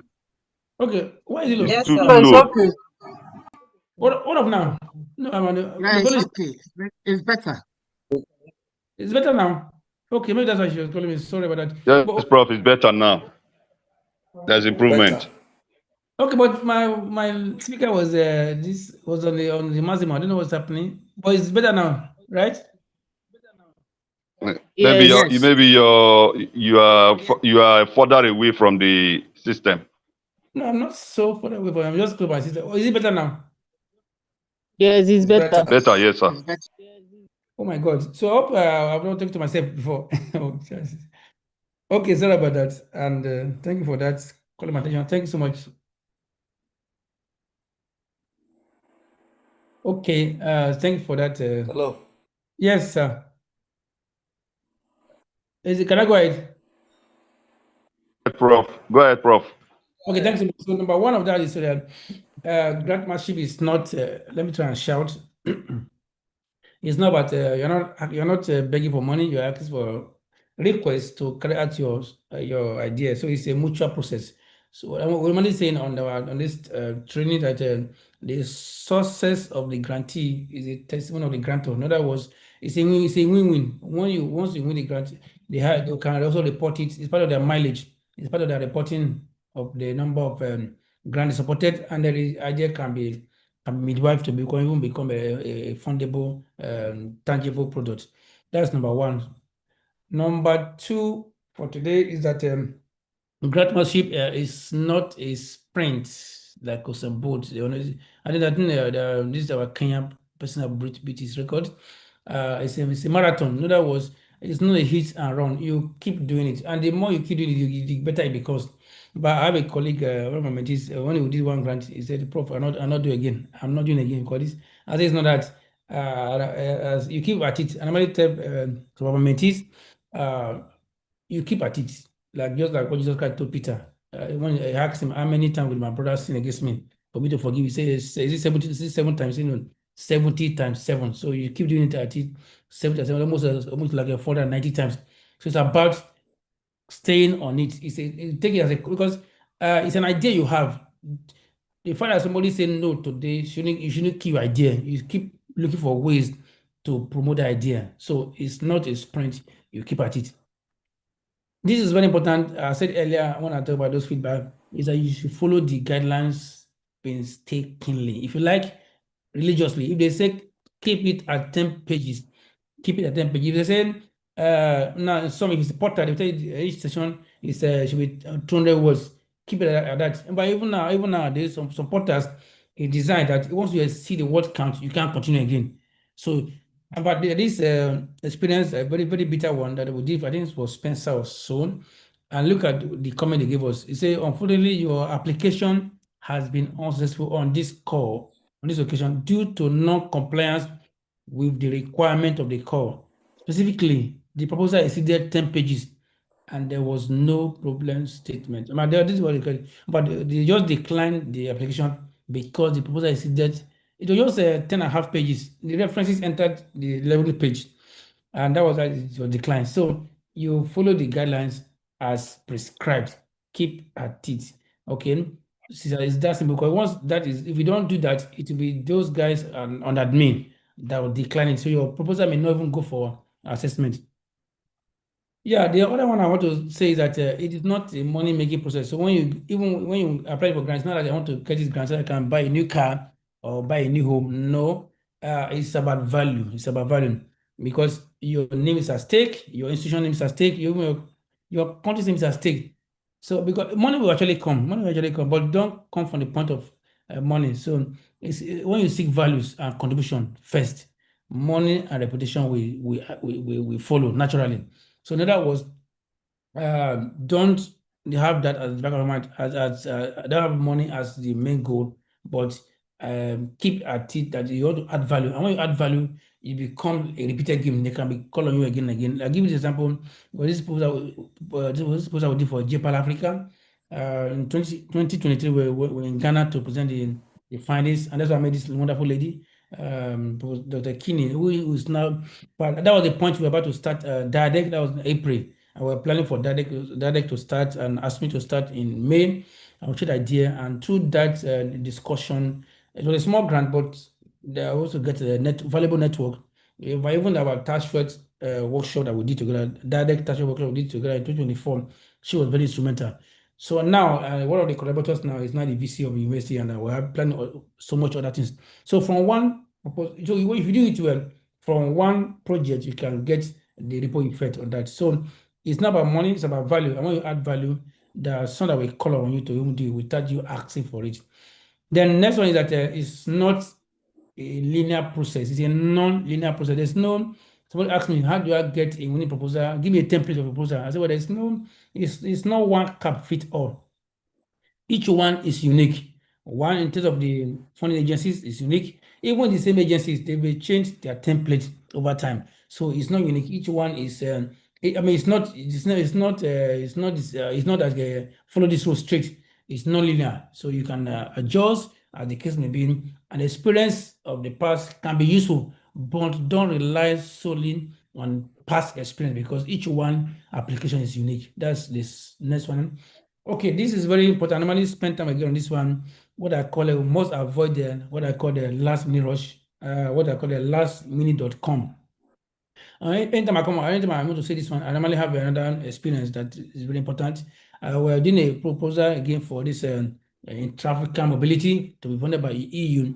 We had collaborators from Tanzania, from Zambia, Zimbabwe, South Africa, Nigeria. I was doing the one from Nigeria, and another one from Europe. I think from Prague. Yeah, from Prague.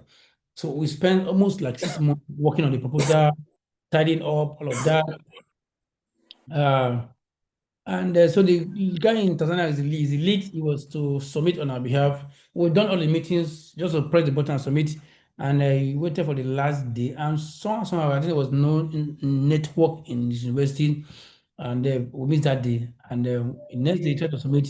It was passed. We wrote to the European Union Foundation for that. And they said, well, sorry, the fault is not from their system. They've checked. That's how we lost that privilege, because all the effort of 6 months we just wasted. So the key point that we should avoid the last minute.com. But in our team, now we normally have this, if deadline is 2nd of June, we normally put one deadline, at least 2 days to deadline. So in case there are things, because we are submitting it, in case there are things you need to quickly tidy up, you can have time for it. So we don't wait for the date deadline. We normally give 2 days allowance so that we can avoid the danger of what I call the unanticipated item. So we should avoid the last minute.com. Very important, whether you're submitting for proposal or submitting for grant. The next one is that grantmanship and grant writing is both a science and art. Science because whatever you are putting to paper to be what somebody can replicate or reproduce. So it's not like what they call a abracadabra. Somebody can replicate it, so it's scientific in nature. And then art because it's a thing you can learn, and also how you communicate. Like I think it's from Professor Folabin, that even the way you write can kill a good idea. You have a good idea, but how you package it, how you able to package the idea, could kill the idea, so it will be seen as a bad idea. So you have a good idea, which is science, but you must know how to the art of it to craft your proposal. Is also very important. So it's both a science and art, and that is also next one to say. As I move on, again, this is very crucial. We should not undermine the power of collaboration. So, but nowadays the world is moving fast. You can hardly see application that encourage individual. Very few, except for fellowship. But for grant, they appreciate collaboration. So collaboration is better. So 2 are always better than 1. But there's a but there, like Flavia said earlier, you must choose your team intentionally. You're not bringing somebody on your team because you're in the same university or because you're from the same hometown or from the same state. No, somebody that is a mutual sharing of value, somebody who is able to collaborate in that idea. Somebody is very good in craft introduction. Somebody is very good in the visual review. Another person is good in the methodology, maybe qualitative. Another one is good in the quantitative. Another one is good in the policy discussion. Such skill set mix should be what should inform collaborative effort, not just put me or put and there. Because if somebody is in the team is not working, it will kill the zeal of other team members. Maybe you call for a meeting, today excuse, tomorrow excuse, next time excuse. Before you know it will water down the team spirit. So you bring somebody who can contribute, who can meet timeline, and that's one of the ways to choose your team member. So 2 are better than 1, but you must choose your team members intentionally. Okay, this one I said earlier that it is better not to win a grant than to win and not deliver successfully. So if you do it very well, this one we did for academia and we didn't apply. It was not there was no call. They just reached to me, Prof, we know you are in this area of research in agriculture. We have this idea to do a research to take this food system policy coherence tool for Nigeria. We'll be glad. I know you are busy. If you can get a team that can work with us, why not? We did that together, and at the end of the day, which was very interesting, we did a workshop together. And from what we did, when they were to do another pilot in India and Indonesia, they asked us to reach out to us.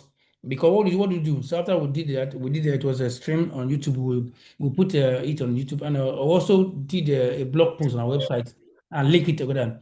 And they referred those guys in Indonesia and in India to reach out to us. So from doing it well, you can also create another avenue for collaboration. So if you're not ready to execute the grant, please don't apply for it because it's better to win. No, it's better not to win the grant than to win and not deliver. So it's because why? Your integrity is very important. And like I said earlier, if you are doing the grant execution process and there's need to ask for more time, communicate. I say if communication is essential to communicate frequently and transparently. I'll give you another example. We're doing a proposal, a project for Humboldt on what we call the linkage project, and it was to end in March, but we needed more time because there was a change. That COVID-19, there was a delay in some of the field work. So we asked them for 6 months, what they call a non-extra budget 6 months, because so we can finish well. And it was granted as long as it doesn't require extra money for them. In most cases, they grant, but you must communicate. Not that it was not that you don't wait until it's time to submit. When they ask you where's your report, you are giving an excuse. If there is need to give excuse, maybe somebody say I lost my grandmother, I went for the burial in my village, there's no network. before you travel that village, better in the village, communicate to them. Well, I know my report is due by Sunday, but I want to ask for 1 week extra because I'll be going to my hometown and there's no network there. That is very important because integrity is essential. And last one, this is very important. We just try to end in this one that rejection is not a death sentence. Most of all, I know you have done your best. You have done. You have. At times you have put your all your best. So this one must click. You have the team. You have the budget. Everything is ready. But at the end of the day, they say no. It's not because it's not good. I'll give you an example now. We applied for just my got the report just last week.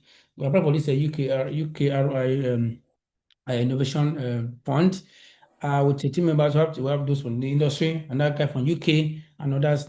And we did all our best. We look at the mobile digital solution and mobile solution for small SMEs in the rural areas. And we got a note where the prayer was good. But this is the catch. For the report, they had about over 370 applications. How many? Over 370 applications. But guess how many they could fund in this window? Just guess how many? Out of 370, just guess how many?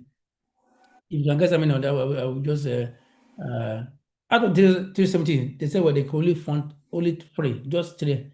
So 370 applications, they can only fund 3. So not because it's because there's project constraint, they can only fund 3. So so when you get rejection, it's not because the work is not good, because there's also budget constraint. And some also tell you that so imagine that over 350 applications, they are able to fund just 3 of them. So that will tell you less than 3% of those submissions. So don't be afraid to. So if you say no, if you get a no, don't stop there. Keep at it. Do your best. Take your rest. Again and again, repeat. And then 2, you can get rejection not because they can also they can also make mistakes. They are human beings. They are not infallible. I'll give this example. I received that on the 26th of March, just this year, 26th March. Look at the email. Say, dear man, thank you for your email. Upon further review, you are correct that you are eligible. And we sincerely apologize for this error and oversight. So they applied, they say, okay, this is in the canon. I said, I gave them a feedback. This is, I referred to their website, and they cross-checked. They said they apologize that was a mistake. So it means reviewers can also make mistakes. Agency can also make mistakes. So there could be many things. So if you don't win it, don't kill yourself that you have done your best. Just repackage again and look for other opportunity that you can reapply. So others, I will just stop here so we can take other examples. So nothing to start. This is number 12. I will stop here, and then this other one is the time budgeting. So if you have do a proposal, even for the points, look at the timeline you have. So if you have to devote like 1 hour in a day, because it's 24 hours, you cannot have more than 24 hours. So if it's 2 weeks window you have, if you are budgeting 30 minutes per day, so budget your time. Also know when you are most effective. For me personally, over the years, when I was younger, I used to work more in the night. But over the years now, I am more efficient early in the morning. So most time by 7 o'clock I'm in the office. Between 7 and 9 is one of my most productive time. So know what works for you, whether in the night, so you can meet us. Because there's no point trying to wait until 2 days to deadline. You just package anything and go. So you also plan and budget your time. So with that, I will stop here, and we can now go to Q&A before we now take other reference on our item. Okay, so the floor is open from my presentation so far from Mr. Falabi. Let's take Q&A. Your hand is raised. Wow, that's good. Rosemary, thank you so much. Let me stop sharing now. So I think we have some. We are good on time. Yeah, we are good on time. Thanks so much. We are good on time. Okay, so I will stop sharing now so that I will recognize your hands and you can speak. I've seen 2 hands raised. Rosemary, just tell us your name and where you're speaking from, and then you make it snap and brief, and then after you take other persons. Over to you, ma'am. Okay. Before you Thank go, you. please, let's not forget, if you don't mind, can we, those of us that can on our video, so let's take some, my media will ask me, let's just take a snapshot, please. You can put on your video, that would be great. Take a snapshot, and then we are good to go. Okay, thank you so much, patience. As many that can, as if you're in a place you cannot take a video, otherwise, just a video, we'll just take a snapshot. Thanks so much, Blessing. Thanks so much, Ngozi. Thank you so much, Blossom, thank you so much, Victor. Thank you so much, Kemi. Asmina, one more. Rosemary, I will call you shortly. Thank you so much, Julius. Can we get more person that your video is videoable? Otherwise, we understand that some people have okay, let me this going.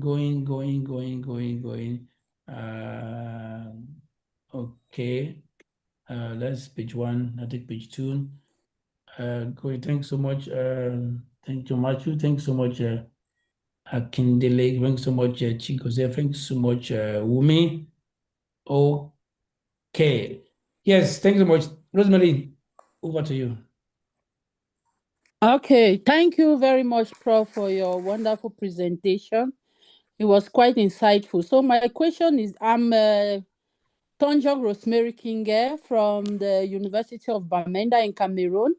I'm an associate professor. So my question, I want to find out from you, if sustainability plan is not a key element in a grant application, sustainability plan. Okay. Thanks so much. I will answer you shortly. Okay, another person's hand was raised. Who was that? So let's take 2 more and then we answer them at once. Or one person again. Thanks so much, Madam Rosemary. Merci beaucoup, mon ami. I appreciate you. Okay, why others are coming? Let me take that. Yes, so let me plan. It depends. If it's like I said, most organizations have their template. If it's not categorically stated, your fear of change should reflect it. And also in your, at times you can put it under as part of the work plan. Okay, after the 3 years, if it's a 3 years project or 2 years project, this is what you want to take it, maybe how you want to sustain the project. It also depend on the nature of the project. If it's like a community-based project, or if it's like a product development project. So my answer is to you is yes and no. Yes, if it is required, you can specify, but no, if it's not required, your action plan should to reflect that. Okay. I don't know that was a question, was Rosemary. Yes, it's okay. It's okay. Thank you. Merci beaucoup, mon ami. Okay, so Matthew, you have a question or any other person a question? You can raise your hand. We can also look at the you can also put on the comments. Let's check YouTube whether they have question on YouTube. Team of Allergic to yes, somebody is asking a question. Let me see. Okay, I think I don't. Okay, little breaking. Okay, maybe it's on network. Okay, someone is saying speaker. Okay, can we? Okay, that was I think that was my address issue of a speaker. I think now it's better. Okay, thanks so much. Okay, you already put it there. What about the plan as an element of a grant proposal? Yeah, like I said to your question, it's not compulsory, but if it's required, you should put it. Otherwise, your your work plan should reflect that after the project ends by 2 years, you should want to take it up or extend it. Because basically, after your work, you should be what called a further research. So you have done this one. This is what you can now do to sustain what has been done. But in some cases, in some projects, it will be required categorically, like some call it off takers, like a World Bank projects. This is what you call the African Center of Excellence. So after like 5 years of funding the project, they want the institution to take over the project size. You can still continue. So in some projects, it's required that you should, after the project life cycle or project time frame, how do you want to sustain the impact? So in that case, it's required. You should spread it out. Try to know that it doesn't end when the project ends. Okay, let's take more question. Any other person question, either from our own angle or from Professor Folabi's presentation, so we can take them together. Yeah, you can raise your hand or you can use comments. You still have some few time for that. Yes, Kill coming.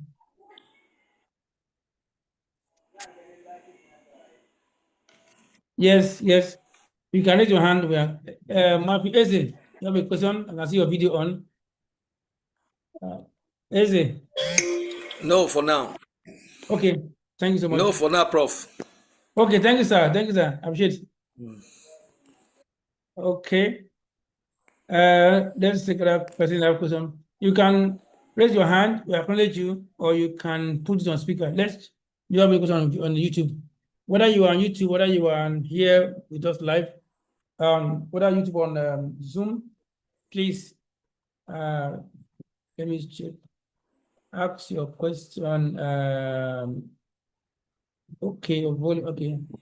This is the one. Let me cross check the chat. Okay. Yes, question Q&A. I wish to ask question. We have a few minutes remaining for that, so I can take before we go to other aspects before we begin to close. We have some few minutes for that. Okay, I'm seeing more of traditional question. Thank you. Okay, whether from my own session or from our public session, let's ask question, whether from here or YouTube, either my session or was a public session, we will respond to them together. While we are taking that, otherwise, I will just go to other announcement. Okay. Somebody's mic is on. So are you asking a question? Let me see. Okay. Okay. While you are still trying to think, let me just take this other last aspect while we are doing that, and then we begin to plan to close. We're good on time, which is very important. Let me just show my screen again. On that, I mentioned in passing under opportunities. Let me do that quickly again. Okay, please confirm whether you get customer screen. Confirm whether you customer screen. So we are still here under Q&A, but let me now go to announcements before we close while we are seeing. So if you have a question, you still have a few minutes, about 10 minutes remaining for question. So keep it coming. Either you raise your hand to ask it, or you use the comment section both here on Zoom or YouTube. Okay, so for those who joined late, next week we're going to episode 2, which is the 31st of same time, same YouTube link, same YouTube channel, same Zoom link. So have 2 wonderful persons getting set. They already said we're looking at how to maintain work-life balance. So I'm making a medical doctor. So even though our head is important, you are working, how do you now maintain that balance? In the age of AI is everywhere. So Chinwe will be helping us with that next week. 2 of them are loaded for that. Okay, for YouTube, nobody's asking a question on YouTube. Okay, do we do reviews? Okay, yeah, reviews. I don't know whether I don't know whether it's meant to review your work, but if it's for a journal, we also do review on journal. But if it's to help us review your work, we also have that available, but that is more for those who are our ASME payment members. I will take that shortly. Okay, so let's check more for comments and that. So that's next week. Then upper week, episode 3, we have this one. Episode 3. Episode 4, so there was 4 episodes in this series. And after that, like I told us, DIaDeRC turned 3 years. So there was a YouTube video that was shared. I think we played earlier. Those of us that came, earlier, it was played.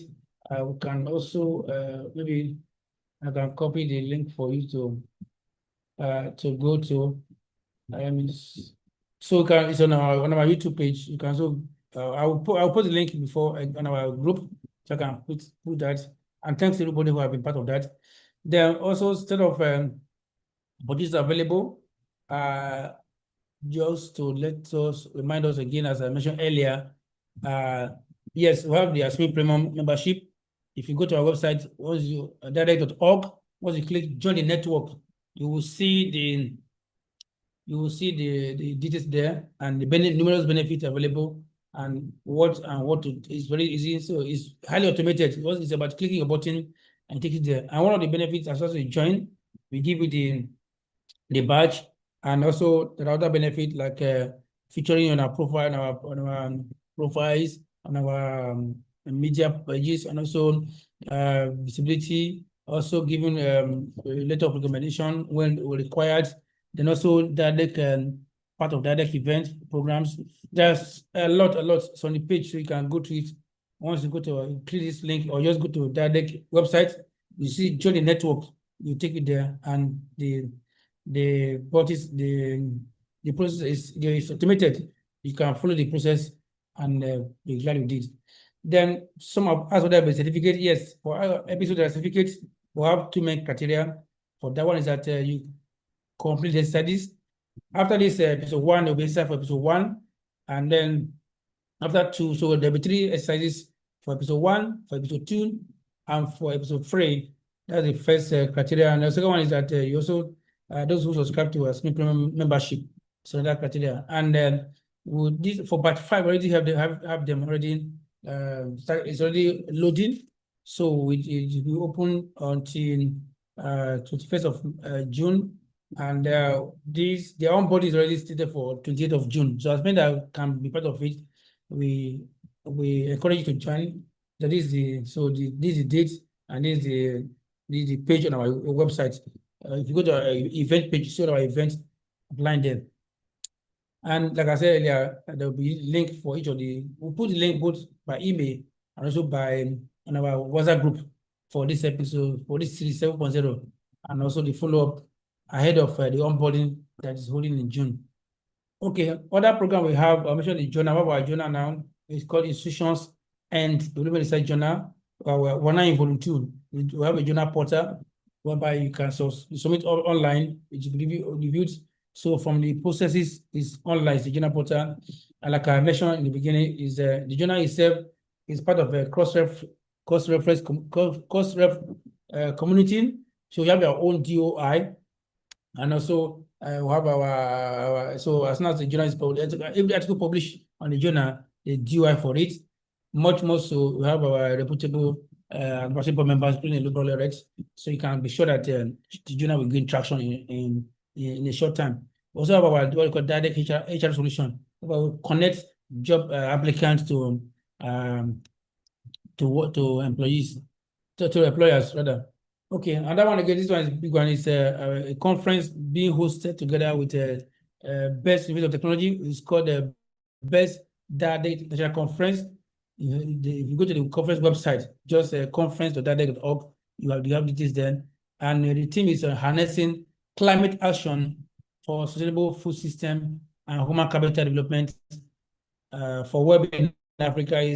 They have about 8 main track sessions. So also you see the details there, and then it will be hybrid. We want to see as many that can be there physically.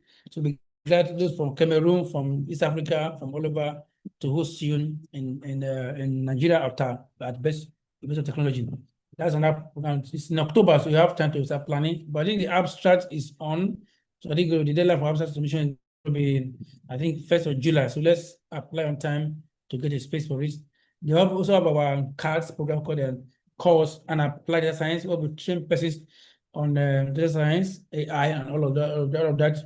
We do that once every year. We've done the one for 2026 rather. So last year with CAD 1.0. When we did CAD 2.0 this year, next one will be CAD 3.0. To will be first quarter of next year. But the call will be open again for next quarter. So you go to our event page.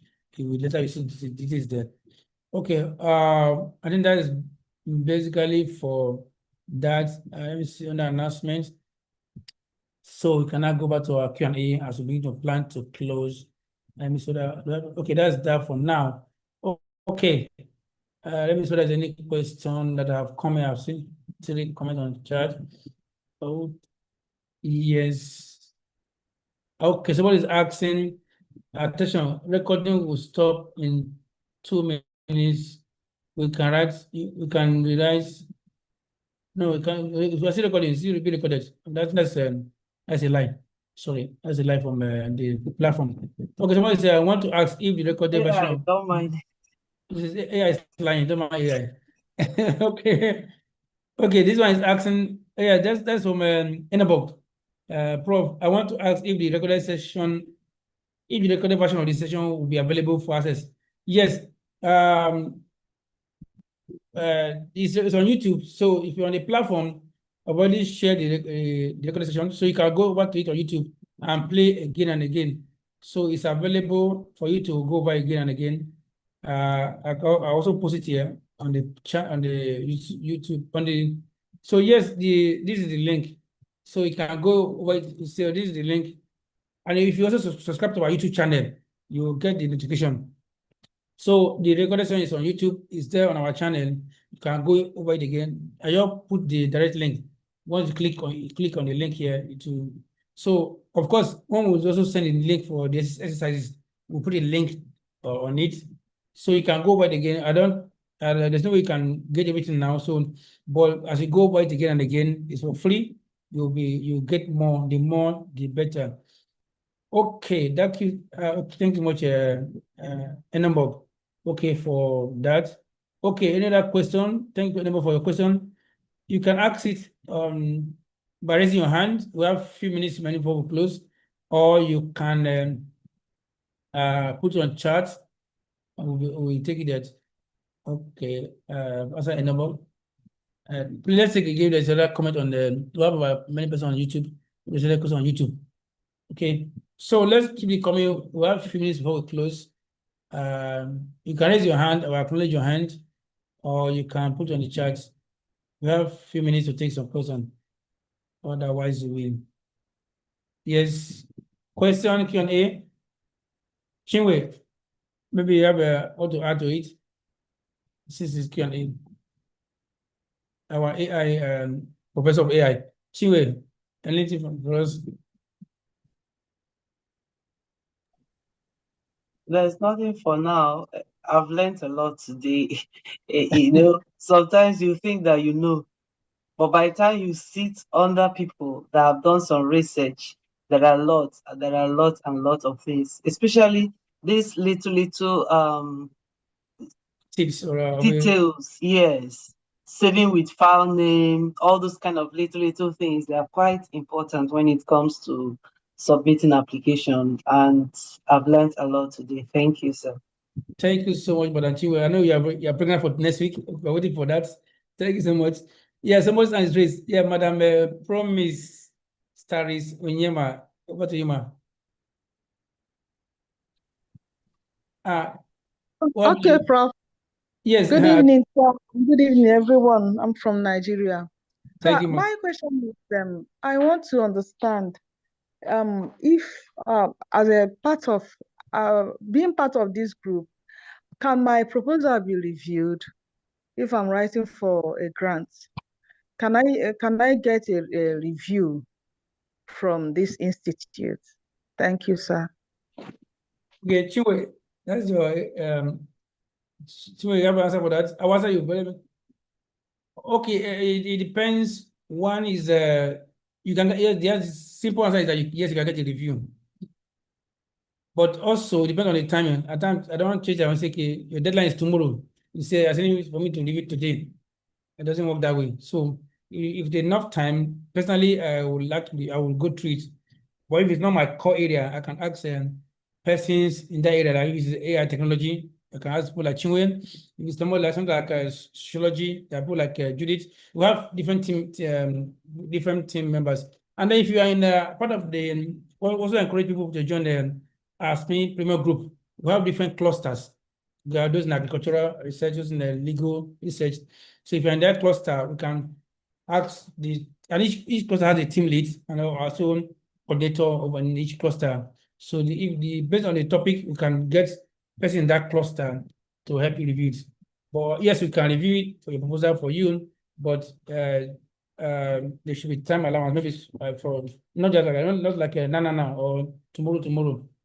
It doesn't so we can that is possible. We have such platform. But for those who are in the premier group, is given.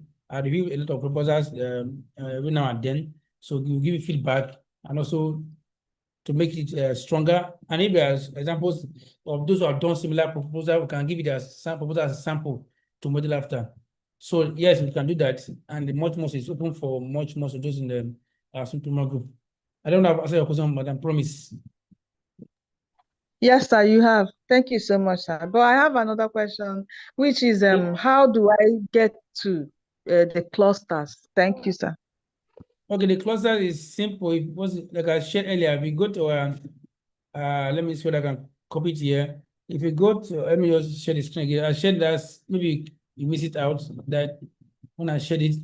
If you are part of a SME primary group, let me just, I'll paste the link here, but I also shared this, where I mentioned it in this slide, under opportunities available.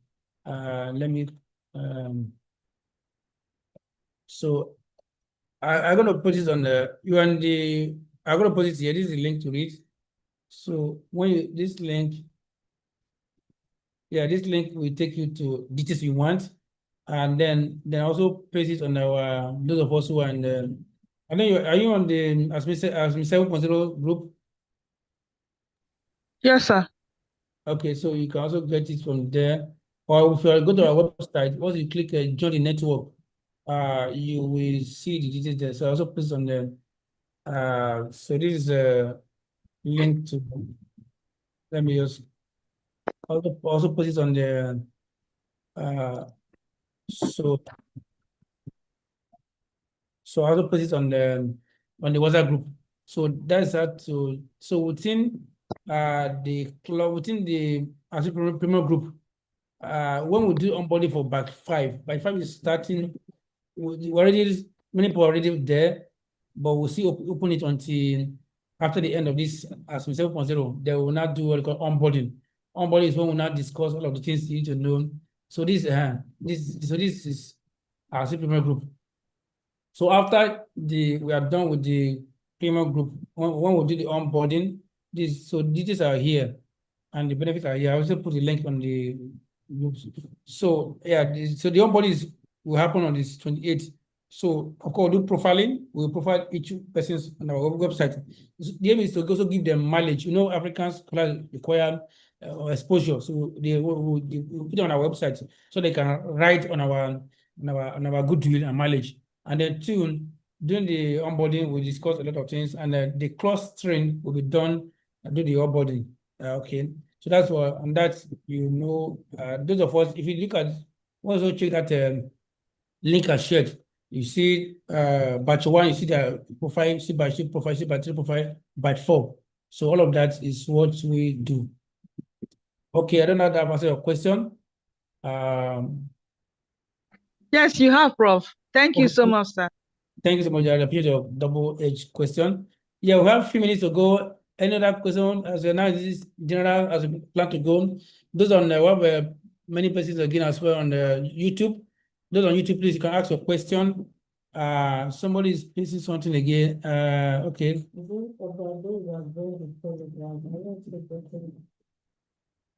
Okay, Telegram. Okay. Yeah, I think most people in Telegram also in a WhatsApp group. I will also post on Telegram. Okay, we'll post on Telegram as well. Okay. Then this one says, somebody, I noticed that you keep mentioning WhatsApp group. What about the people that are joined Telegram group? I will also, okay. Yes, it will also be there. I will put it there. So they are complementary. We also put it on Telegram, on the WhatsApp, on the.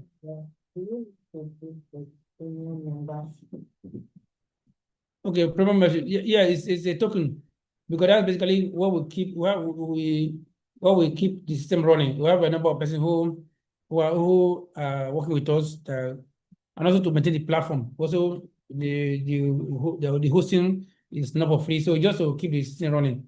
And also, it's a lot of so it's not, I know the little premium for that, and those who are joined before knows the benefit. So let me post this on Telegram. Okay, I was a question. Another question.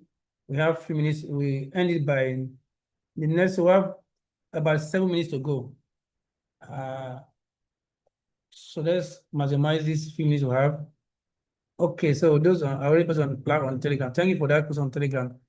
Okay, I know many people on Telegram also on the WhatsApp group. Well, okay. Any other question as we plan to go? You can raise your hand, we'll answer you, or you can, Richard, thanks so much. I've posted it on the Telegram group. Thank you for that reminder. Well, in most cases, I know most people on Telegram also on WhatsApp. what I like about Telegram, anytime you join, you can see the history, but not like WhatsApp. Okay, those on the YouTube, let's check YouTube as so we don't so we know you are with us. You can ask a question on YouTube. We have 6 minutes to go. Otherwise, if there's no more question, I want to say thank you so much, so much. And so now take the announcement and we close. But if you have a question before we go, you can also ask it. We'll be glad you did. Okay, thank you so much. From Malawi, I know the time difference is quite. Those East Africa is almost getting to midnight. We know that we appreciate your time. Okay, even those in the Asia is the better the new day. Okay, let me just take an announcement and we go. Okay, Richard, thank you. So for announcements, I'll take announcement and we're going to plan to go. For announcements, yes, so next week, the same link, we're going to take episode 2, which is very important. The description is, you go to our website under event, you see the description of the event, of the episode. So we have 2 wonderful ladies coming to us, talking about how to maintain work-life harmony in the digital world. This is the outline, this is the rough agenda. So an AI, so issue of AI, all of that. So let's get set. And for the registration that's closed, if anybody want to join, let them join via the YouTube. But for the Zoom page, the Zoom is only those who are registered for ASMN 7.0. That's number 1 announcement. And number 2 is that we just mentioned briefly the ASMN Premium. So we still open till this batch. We want to start batch 5.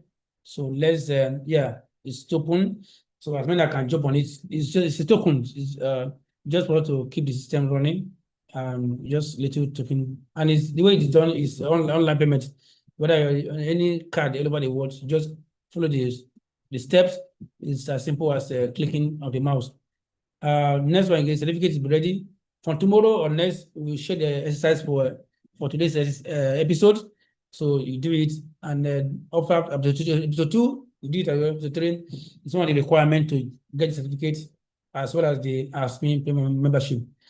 Other one is that we are planning to do the onboarding by end of June. So let's get set.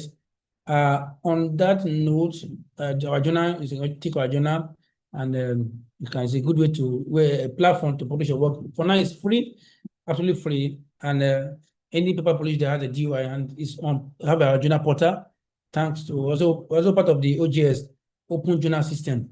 So it does have a journal portal, and we have a rich and well-experienced board as advisory board members. So because we want to make it one of the top-notch journal very, very soon in Africa. And I also have a conference coming up. Check it out and be glad. So there are about 8 chat sessions, and any angle you can approach it. And I also have a cards. So on that note, I think I should end by playing this our YouTube video for the anniversary. So we close now, and then let me see if I can play from YouTube as Premium. Okay, we're about to close. It's a 3 minutes video. I'll end with that as we plan to close. Let me see whether I can see my screen. Okay, we're about to close. Let me end that DIaDeRC video. DIaDeRC at 3. Let me play it. DIaDeRC at 3. DIaDeRC at 3. Yeah, this one. Let me share my screen so you can see it. 3 years ago, a vision was born. A vision to shape minds, build knowledge, and transform Africa through research. DIaDeRC started with a simple but powerful goal: to strengthen research and mentorship across Africa, and to transform the continent from a consumer of knowledge into a global producer of ideas. DIaDeRC was born out of the passion to help upcoming scholars and professionals that you can actually be prosperous in your domain while staying on your job. So basic aim is that using my about 20 years of experience, as an accomplished researcher, academia. So it's to have a center that could help to incubate such ideas of upcoming scholars and professionals. In just 3 years, DIaDeRC has grown into a hub of excellence, driving impactful research, building capacity, and shaping knowledge across Africa and beyond. Through initiatives such as the African Scholars Mentorship Network, ASMN, the Course on Applied Data Science, CADS, and the launch of the Institutions and Development Research Journal, as well as the DIaDeRC HR solution, the center has empowered researchers, promoted scholarly visibility, and strengthened academic development. Through international collaborations and strategic partnerships, DIaDeRC continues to expand its global impact. But beyond the achievements, its greatest success lies in the lives it has touched and the researchers it continues to inspire. DIaDeRC has also organized impactful conferences, workshops, and capacity-building programs aimed at advancing research and development across Africa. Through our ASMN Premium membership also, registered members continue to enjoy regular mentorship, research support, and access to valuable resources designed to enhance academic growth and global research visibility. Let's hear from some of those whose journeys have been impacted by DIaDeRC. Because I have benefited so much. That have really helped me and shaping me. And I know that through that many more persons will be shaped. DIaDeRC has been a very wonderful platform that is full of resources. I've been able to receive one-on-one mentorship from the scholars and the experts in the house. I've also been able to attend trainings on specified statistical trainings, which has really helped me in my article publications. Over the years, DIaDeRC has continued to inspire growth, nurture potential, and create opportunities for researchers and professionals across different fields and countries. Through mentorship, collaboration, training, and academic support, many have found direction, confidence, and global visibility in their scholarly journeys. These testimonials reflect not just experiences, but stories of transformation, impact, and excellence made possible through the vision and commitment of DIaDeRC. As DIaDeRC celebrates 3 impactful years of excellence, growth, and transformation, we give all glory to God for the vision, the journey, and the lives touched along the way. We remain grateful to our mentors, collaborators, researchers, partners, and every member of the DIaDeRC family who has contributed to this remarkable story. As we look ahead, we remain committed to advancing knowledge, shaping minds, and driving sustainable development across Africa and beyond. Happy 3rd anniversary to DIaDeRC. The journey continues.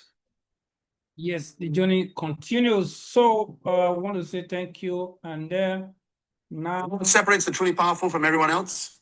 It's not what they say, it's what they don't say.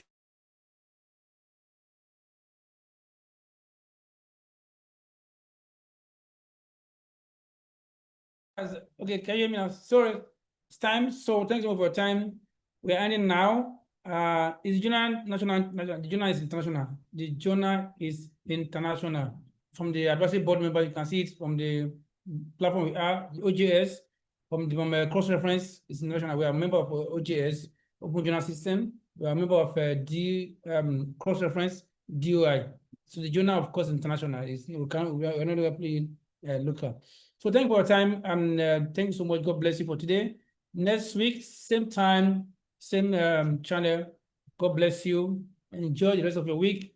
We will share the link for the exercise pattern on next, and God bless you. Have a blessed week ahead. Stay blessed. Bye for now. The meeting ends right now. And we